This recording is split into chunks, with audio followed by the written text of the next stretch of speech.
చిన్నతనంలోనే తల్లిని కోల్పోయిన కొడుకును గారాబంగా పెంచుకున్నాడా తండ్రి. తోటి విద్యార్థులతో కలిసి ఉంటే తల్లి లేని లోటును కొంతవరకైనా మర్చిపోగలుగుతాడని హాస్టల్లో చేర్పించాడు. కానీ అక్కడ కూడా ఆ విద్యార్థికి అన్యాయం జరిగింది. పిల్లలకు చదువు చెప్పాల్సిన టీచర్స్ ఆ విద్యార్థిని విచక్షణ రహితంగా కొట్టి నిర్బంధించారు. హైదరాబాద్ శంకరపల్లి మండలంలో జరిగిన ఈ దారుణం ఆలస్యంగా వెలుగులోకి వచ్చింది. ఇక ప్రెస్టిన్ గ్లోబల్ స్కూల్లో 9వ తరగతి చదువుతున్న విద్యార్థిని తీవ్రంగా కొట్టారు టీచర్స్. ఆ కారణంగా పైపులు కర్రలు విరిగేలా చితకబాదారు.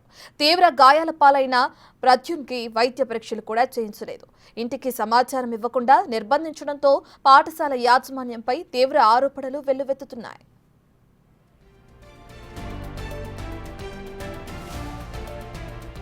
జరిగిన ఘటనకు సంబంధించి కొన్ని రోజుల తర్వాత కొడుకుని చూడ్డానికి వెళ్లిన తండ్రికి ఈ విషయం గురించి కూడా తెలిసింది. నిజాన్ని కప్పిపుచ్చడానికి యాజమాన్యం ప్రయత్నించినా బెడిసి కొట్టింది. కొడుకును చూడడానికి వచ్చిన తండ్రి రాజారెడ్డికి కొన్ని రోజుల్లో స్కూల్కి సెలవులు ఇస్తున్నాం, ఇప్పుడు కలవడానికి కుదరదని దబాయించారు. అనుమానం వచ్చిన రాజారెడ్డి పిల్లాన్ని కలవాల్సిందే అని పట్టుబట్టడంతో విషాదం వెలుగులోకి వచ్చింది. ఎందుకు కొట్టారని స్కూల్ మేనేజ్మెంట్ ని అడిగితే ఎవరికి చెప్పుకుంటారో చెప్పుకోండంటూ నిర్లక్ష్యంగా సమాధానమిచ్చారు. విద్యార్థినిని కొట్టిన టీచర్స్ పై చర్యలు తీసుకోవాల్సిందిగా మోకిలా పోలీస్ స్టేషన్లో ఫిర్యాదు చేశాడు తండ్రి రాజారెడ్డి.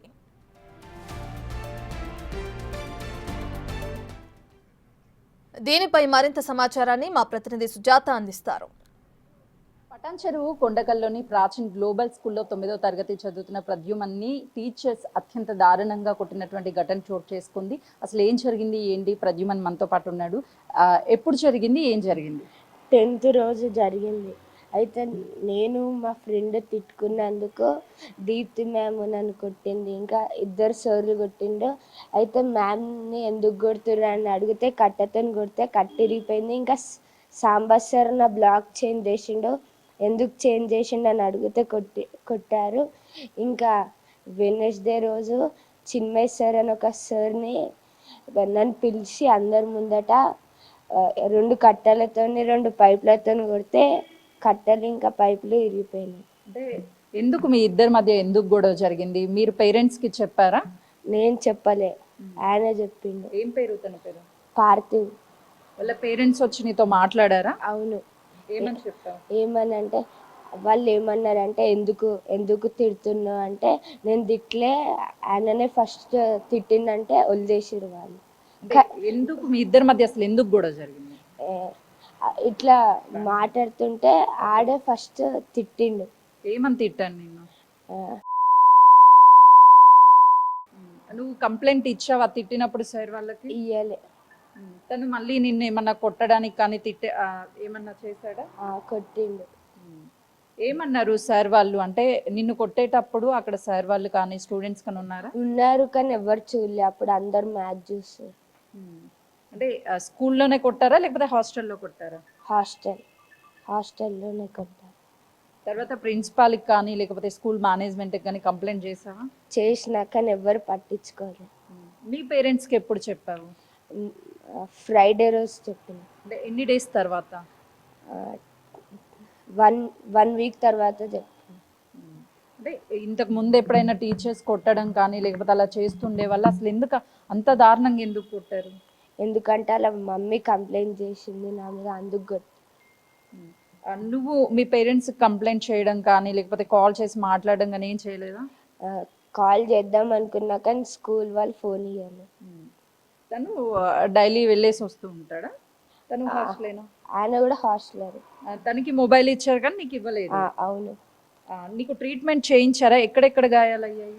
ఇక్కడ నడుము మీద, కిడ్నీ మీద, కాళ్ళ మీద, ఇక్కడ తల మీద కూడా గాయాలు. ట్రీట్మెంట్ చేయించారా వాళ్ళు? చేయించలే. మెడిసిన్ ఇవ్వడం కానీ అలాంటి ఏం చేయలేదు. స్కూల్కి వెళ్ళావా? దెబ్బలు తగిలినా కూడా వెళ్ళిన. ఎవరు ఫ్రెండ్స్ అడగలేదా ఏమైందిరా ఏంటి అని? అడిగిండ్రు. అయితే చెప్పిన ఎట్లయిందో. అయితే తండ్రి రాజారెడ్డి ఎంతో అల్లారు ముద్దుగా కొడుకుని పెంచుకున్నాడు. తల్లి లేదు ఆ బాబుకి, కానీ స్కూల్కి వెళ్తే ఒక మంచి లైఫ్ ఉంటుంది చదువుకుంటే అని చెప్పి స్కూల్ మీద భరోసాని వదిలి పేరెంట్స్ కంటే ఎక్కువగా స్కూల్లోనే పిల్లలు టైంని స్పెండ్ చేస్తూ ఉంటారు అనే ఒక నమ్మకం ఉంది మాకు, ఆ నమ్మకాన్ని వమ్ము చేశారు అని చెప్తున్నారు. సార్ చెప్పండి, వాస్తవానికి పిల్లల్ని చిన్న దెబ్బ కొట్టాలంటేనే మనం ఆలోచిస్తూ ఉంటాం. తల్లి లేదు, ఎంత అల్లారు ముద్దుగా పెంచుకొని ఉంటారు, ఒక ఎమోషన్ తను మీరంటే. సో అలాంటిది ఆ అబ్బాయిని కొట్టడము ఏం చెప్తారు? నేను ఒకరోజు గుడ్ ఫ్రైడే రోజు నేను స్కూల్కు ఫీజు కడదామని వెళ్ళడం జరిగింది. అక్కడికి వెళ్ళిన తర్వాత 2 గంటల డిస్కషన్ కూడా వాళ్ళతో చేశాను, ఎలా ఉన్నది బాబా అది ఇది అని చెప్తే, వాళ్ళు పిల్లోడు కొంత ఇండిసిప్లిన్ లాగా కనబడుతుంది అది ఇది అంటుంటే, ఒక్కసారి తనతో మాట్లాడాలి మేడం, మరి ఫీజు అంత గురించి చెప్పాను కదా మీకు, దయచేసి ఒకసారి నేను కలిసిపోతాను, ఇంతసేపు మాట్లాడానంటే, లేదండి ఇంకా 2-3 రోజులు అయితే సెలవులు వస్తాయి, మీరు అప్పుడే కలవచ్చు అని చెప్పడం జరిగింది. అయినా కానీ నేను దయచేసి రిక్వెస్ట్ చేసి, ఇంత దూరం వచ్చాను నేను 40 కిలోమీటర్ల దూరం, ఒకసారి వెళ్ళి కలిసి మాట్లాడిపోతానని ఒత్తిడి చేస్తే అప్పుడు నాకు చూపించడం జరిగింది. అంతవరకు నేను స్కూల్ ఫీజు కట్టేంత వరకు కూడా వాళ్ళు మేము కొట్టామని కానీ తిట్టామని కానీ ఇంతకుముందు నాకు 10 రోజులు జరిగినప్పటికీ ఇన్ఫర్మేషన్ ఇవ్వడం కానీ జరగలేదు. ఏందని చూసిన తర్వాత ఇలా ఎలా జరిగింది, మీరు ఎందుకు అని అంటే, మీరు హాస్పిటల్లో ఎందుకు వేయలేదు, నాకు ఎందుకు ఇన్ఫర్మేషన్ చేయలేదు, మీరు హాస్పిటల్లో ఎందుకు ఇవ్వలేదు, నాకు ఎందుకు ఇన్ఫర్మేషన్ ఇవ్వలేదు అని చెప్తుంటే, మా ఇష్టం అండి, మేము ఆ కమిటీ మా రూల్స్ ప్రకారం మేము ప్రవర్తిస్తాం, కానీ మీకు ఇన్ఫర్మేషన్ ఇవ్వాల్సిన బాధ్యత మా కమిటీ చెప్పండి మేము చేయలేము, మరి మీరు కనీసం హాస్పిటల్లో ఇన్ని దద్దులు వచ్చాయి, ఇంత తెలంగాణ భాషలో చెప్పాలంటే బోసులు వచ్చాయి, వాతలు విపరీతమైన వాతలు, అంటే శరీరం మొత్తం వచ్చాయి కదండి, మీరు కనీసం హాస్పిటల్లో వేయాలి కదండి అంటే, ఇలాంటి పిల్లల్ని హాస్పిటల్లో ఎలా వేస్తామండి, వాళ్ళు పిల్లలు కొట్లాడితే ఇంకోసారి డిసిప్లిన్ ఉండాలంటే ఇలా దండించాల్సిందే అని చెప్తున్నారు.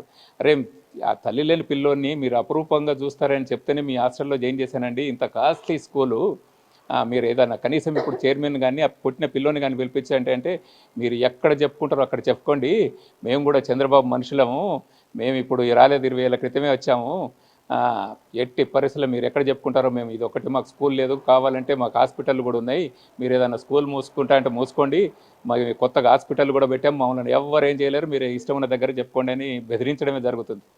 అంటే వాస్తవానికి తల్లి లేని పిల్లోడు ఏదో మంచిగా సెటిల్ అయిపోతాడు అని చెప్పేసి కొంచెం పెయిన్ ఉంటుంది, పేరెంట్స్ దూరంగా పిల్లలకు ఉండాలి అని అంటే. అలాంటిది ఎక్కడో బాబుని జాయిన్ చేశారు, అక్కడేమో తన పరిస్థితి ఎలా ఉందో కూడా స్కూల్ మేనేజ్మెంట్ కనీసం మీకు చెప్పడం లేదు. ఏం చెప్తారు స్కూల్ మేనేజ్మెంట్? నేను అంటే వైస్ ప్రిన్సిపాల్ని వెళ్ళే తర్వాత ఇవన్నీ దెబ్బలు చూసిన తర్వాత వైస్ ప్రిన్సిపాల్ని అడిగితే, మీరు వాళ్ళ ఎందుకు చెప్పలేదండి, ఇంతసేపు ఫీజుల గురించి దాని గురించి దీని గురించి మాట్లాడారు, కనీసం మీరు నాకు చెప్పాలంటే, మీకు చెప్పాలని మాకు రూల్ ఉందండి, మీ ఇష్టం, మరి మీరు మళ్ళీ నెక్స్ట్ ఇయర్ చదివచ్చు, అందులో ఎంత డిసిప్లిన్ పిల్లోడు, క్లాస్ ఫస్ట్ వస్తుంటాడు ఎప్పుడు, మీరు అయినా కానీ అలా దండిస్తే ఎలా అండి అంటే, మీరు కూడా కొట్టారట, కట్టి ఇరిగిపోయేంత వరకు అది ధర్మంగా ఉంటుందా, మళ్ళీ వార్డెన్ కంప్లైంట్ చేస్తే వార్డెన్ 8 దెబ్బలు కొట్టాడంట, మళ్ళీ 2 రోజులాగి మీ చైర్మన్ కొడుకు డైరెక్టర్ అంత కఠినంగా పుషప్ పొజిషన్లో పడుకోబెట్టి నలుగురితో పట్టుకొని విపరీతంగా 4 కట్టెలు ఇరిగేంత వరకు కొట్టాడంటే చిత్ర విచిత్రంగా ఉంది. ఇది ఎక్కడ న్యాయం అండి అంటే, మీరు ఏం చేసుకుంటారో మా చైర్మన్ చెప్పమన్నాడండి, మీరు చేసుకోండి, మీ దమ్మున్నది అంటే నేను ఇక వెళ్ళి రావడం జరిగిందండి. ఎవరెవరికి కంప్లైంట్ చేశారు? ఇంకా నేను లోకల్ పోలీస్ స్టేషన్కి, ఏసీపీ డీసీపీ గారికి, DCP Rajendra Nagar, ACP Narsingi, plus school education వాళ్ళకి చేశాను, సిబిఎస్ఈ ఢిల్లీ సెక్రటరీ గారికి కూడా చేశాను, ఇంకా ఇది చైల్డ్ రైట్ కమిషన్ వాళ్ళకి కూడా చేశానండి, ఇంకా డిఈఓ అంటే డిస్ట్రిక్ట్ ఎడ్యుకేషన్ ఆఫీసర్కి కూడా చేయడం జరిగింది. వాళ్ళు ఎలా స్పందిస్తారో ఇక వేచి ఉన్నాము. నిన్ననే జరిగింది కనుక ఇక వేచి ఉన్నాము. నిన్నటి వరకు పిల్లోడు మళ్ళీ 3 రోజులు హాస్పిటల్లో అడ్మిట్ చేసి, కిడ్నీ వాపు ఉందండి, కిడ్నీలో వాపు ఉంది, అది పోలీసులకు కూడా చెప్పడం జరిగింది. ఫైనల్లీ ఒక కొడుకుకి ఇలా చిన్న గాయమైనా కూడా ఒక తండ్రిగా మీరు దాన్ని తట్టుకోలేకుండా ఉంటారు. ఇంత పెద్ద దెబ్బలు జరుగుతున్నాయి, చాలా స్కూల్లో జరుగుతున్నాము, ఫీజులు కట్టలేదనో, లేకపోతే పిల్లలు సరిగ్గా చదవడం లేదనో, పిల్లల్ని అత్యంత దారుణంగా కొడుతున్నటువంటి సిచ్యువేషన్ చూస్తున్నాను. ఏం చెప్తారు ఫైనల్లీ స్కూల్ మేనేజ్మెంట్కి? మరొకసారి స్కూల్లో జాయిన్ చేయాలన్నా కూడా మీకు భయంగానే ఉంటుంది, ఏం చేస్తారు ఫర్దర్గా? ఇప్పుడు స్కూల్లో జాయిన్ చేయాలన్నా, హాస్టల్లో ఉంచాలన్నా భయం వేస్తుందండి. అంత విపరీతం కొట్టినందుకు నాకు 3 రాత్రులు నిద్ర కూడా పట్టలేదు. నేను అంత కలత చెంది ఉన్నాను. చివరికి ఎవరు కానీ ఏమి చేసే స్టేజ్లో లేరు. ఇలాంటి స్కూళ్ళలో ఎవ్వరు ఆ, అలా మీరు జైన్ చేయకండి దయచేసి.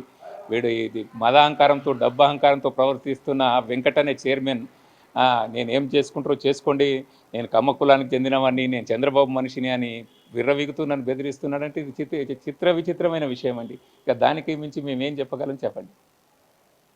ప్రద్యుమ్న్తో మాట్లాడదాము. ఫైనల్లీ నిన్ను కొట్టినటువంటి వాళ్ళలో ఎవరెవరు ఉన్నారు, ఏం చెప్తావు వాళ్ళకి నువ్వు?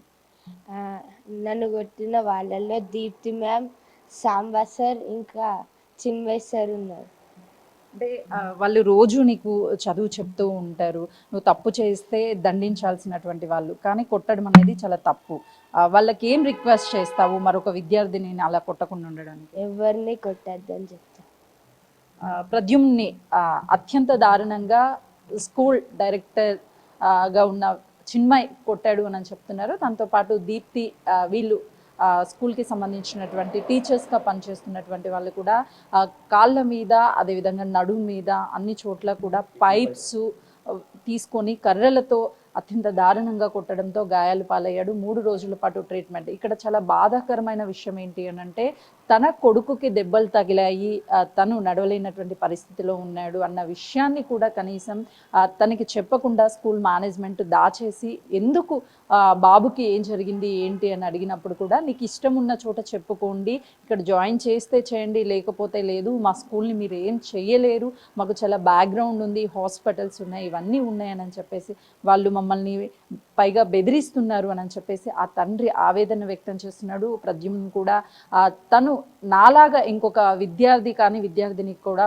ఎవరిని స్కూల్లో మేనేజ్మెంట్ కొట్టొద్దు అని చెప్పేసి తను రిక్వెస్ట్ చేస్తున్నటువంటి పరిస్థితి ఉంది. కెమెరామెన్ సంజుతో సుజాత.